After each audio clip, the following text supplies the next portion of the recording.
Well, what can I say? The Penguin is still doing great. It's an awesome show. Even though, at the outset, I don't know, I haven't seen any other reviews. I just saw the episode, I don't know, about an hour ago. And due to the woke era that has irradiated the landscape, some might be immediately sensitive to the plot of this episode to say that it is woke. It's not. It explains itself, it presents its story, and it's all very credible. A woke element or a woke show or film or what have you is typically almost completely bereft of story, narrative, character development, or plot. It just has its message for the most part. Or there could be something of a plot. There's potential to the story or what it has or what have you. But then a woke element is shoehorned in to the point that it kicks you out of the story and you can never get back into it. And then, of course, the immediate accusations of some form of bigotry is what your bias is against the film or show that you never gave a chance to, and that sort of thing. So certain plots are now going to be responded to due to the irradiated landscape. So it's very difficult in some instances to pursue characters and whatnot of a particular narrative. You know, if there's a story concerning a gay character, that'll be immediately called woke. If the lead is not white, sometimes that will be. And the race swaps. You know, there was a time I wouldn't have cared as much, but now it was too much of an immediate tokenizing element of the woke era to where it's my fundamental suggestion that you just don't do that. They keep doing it. It's in some cases it could be a minimal thing that happens, but not after the woke era, because radiated landscape, and there's really no justification for it, other than, well, I really like this actor and that kind of thing, but no one's going to believe you, you know. Especially when there's plenty of non-white characters for you to choose from out of quite a few of these, especially these franchises, and in this case, the comic book franchises. So there's really no justification for it whatsoever. Also, another element that can be that women are better than men and men are shit and all that sort of thing is a theme that can occur. But when you present your narrative and story credibly and give the background and the players involved, you don't just suddenly, all of a sudden, some character does a 180 and becomes evil and that sort of thing. Then you've got a solid story. And such is the case with this episode. That is entirely the Sophia Falcone story. And what's her deal? Why was she called the Hangman? Why was she sent to Arkham Asylum, and so on and so forth? You get all of that here.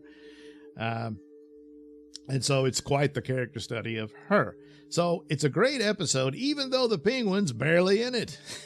So, you know, poor Colin Farrell, they had to give him a break to get out of that damn suit. Oh. He probably walked around the house naked when he was off, you know. But anyway, we get the story. Sophia was quite the daddy's girl. And we get the story of how she became mad at daddy.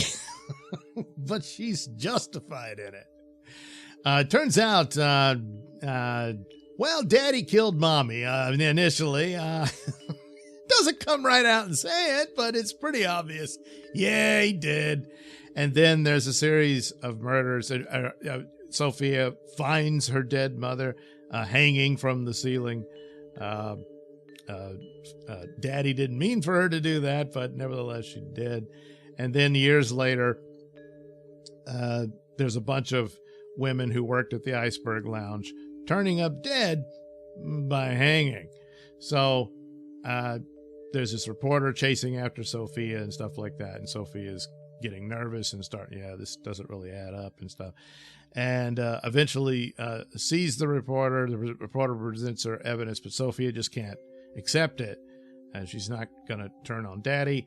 But Penguin, her driver, witnesses this and is getting nervous that Sophia is talking to the press. So even though Sophia turned the reporter down and said she's not going to betray her father, this gets back to Daddy, and Daddy brings the hammer down, has Sophia arrested for the murders, frames her, and sends her to Arkham.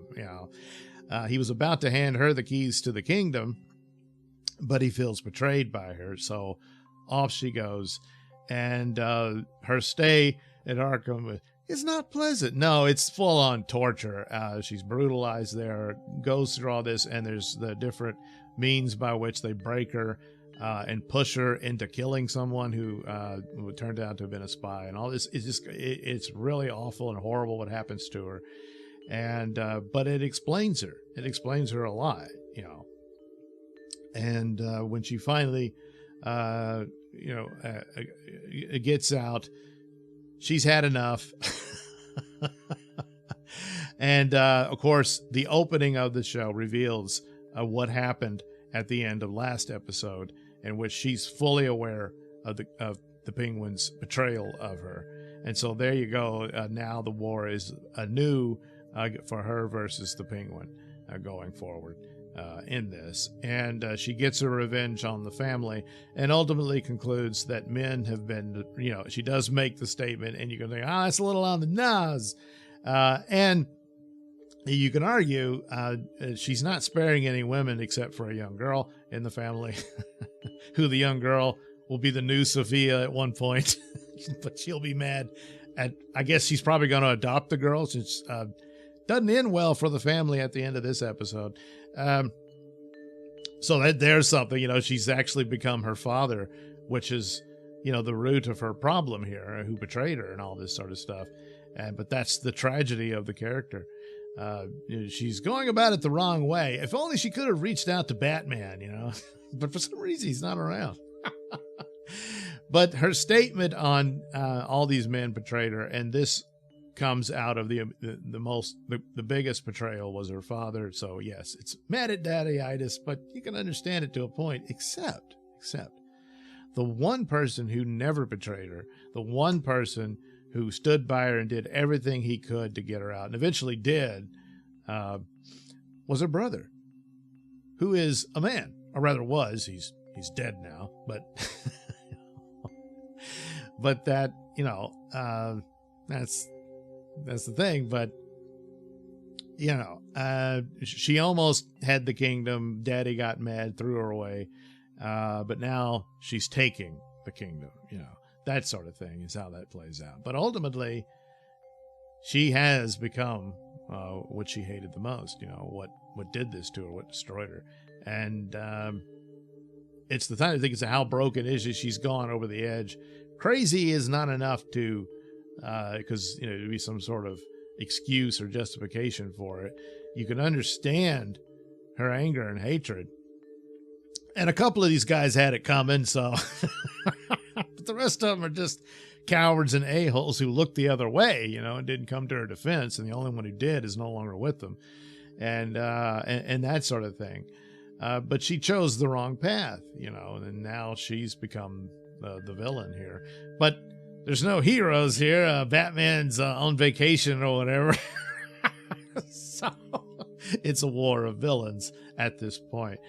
So it's very well crafted. It's plotted very well. It's just a damn good show. And I would highly suggest that this particular team be in control of any Batman project coming out, for Batman 2 or whatever, because the Batman film just, it gets even worse. It pales so badly in comparison to this.